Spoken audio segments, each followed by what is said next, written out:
In the adjacent diagram, AO is the ray of light incident on a rectangular glass slab. तो यार ये AO था, यहाँ this was A and this was O. मैंने complete ही कर दिया है इसे. Complete the path of the रे till it emerges out of the slab. Emerge करा दी भाई. So part A is over.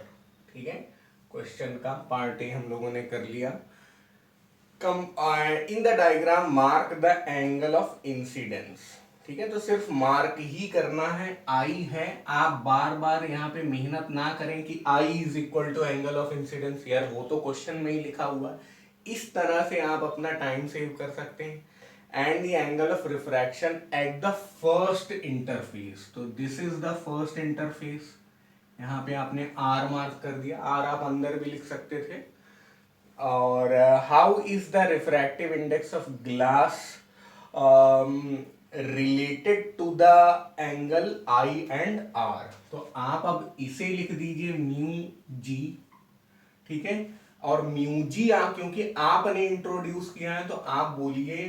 चलिए यहाँ पे this is I think B part only. B part मैं यहाँ कर रहा हूँ. एंड यहाँ क्योंकि म्यूजी आपने लिखा है तो आप लिखिए रिफ्रैक्टिव इंडेक्स ऑफ ग्लास. आराम से बिल्कुल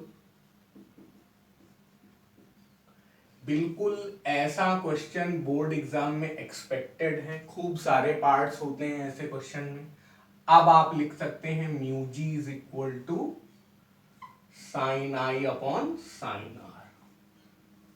है ना. और आप ये मत करिए कि जो refractive index of glass is related with i and r as follows. ये सब इतना लिखने की जरूरत नहीं है. हैं, बच्चे ये सब गलती करते हैं इसलिए मैं बता रहा हूँ. बी पार्ट में सब कुछ हम लोगों ने मार्क कर दिया है. Mark angle of emergence.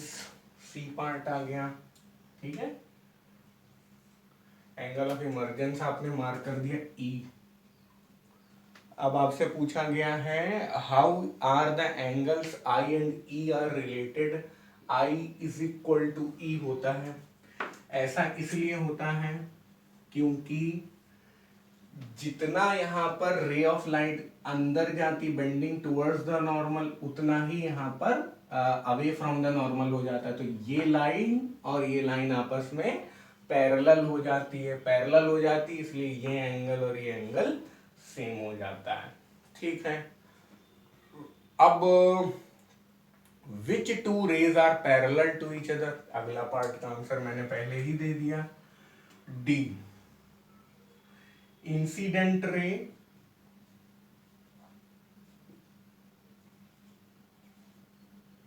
ए ओ है ना.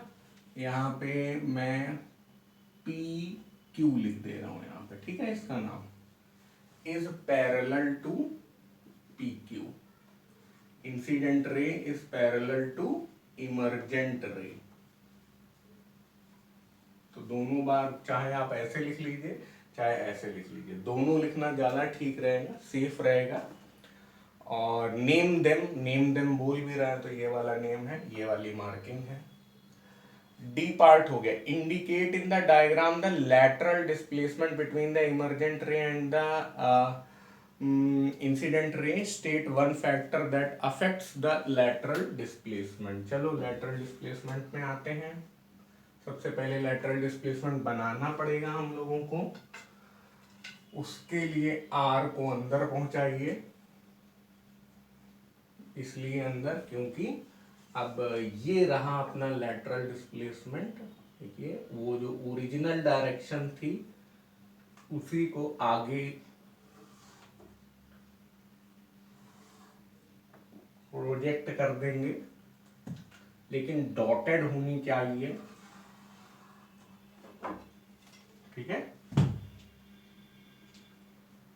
डॉटेड होनी चाहिए. और मैंने तो अलग अलग कलर यूज कर लिए. आपको तो एग्जाम में एक ही कलर अलाउड होगा.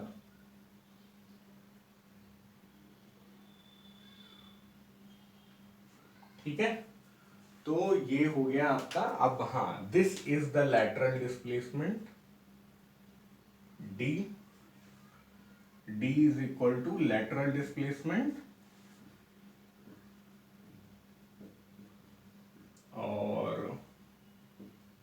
आप लिख सकते हैं लेटरल डिस्प्लेसमेंट। ये मत करिएगा जो मैं यहाँ पे कर रहा हूँ, मैं तो थोड़ा कोड लेवल में लिखना पसंद करता हूँ।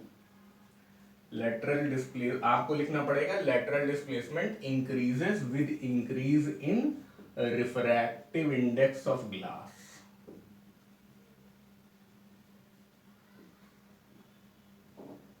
ठीक है, refractive lateral displacement increases with increase in refractive index of glass। बाकी आप और भी फैक्टर लिख सकते थे, आप लोग कमेंट्स में बताइए कि lateral displacement और किस किस चीज पे डिपेंड करता है।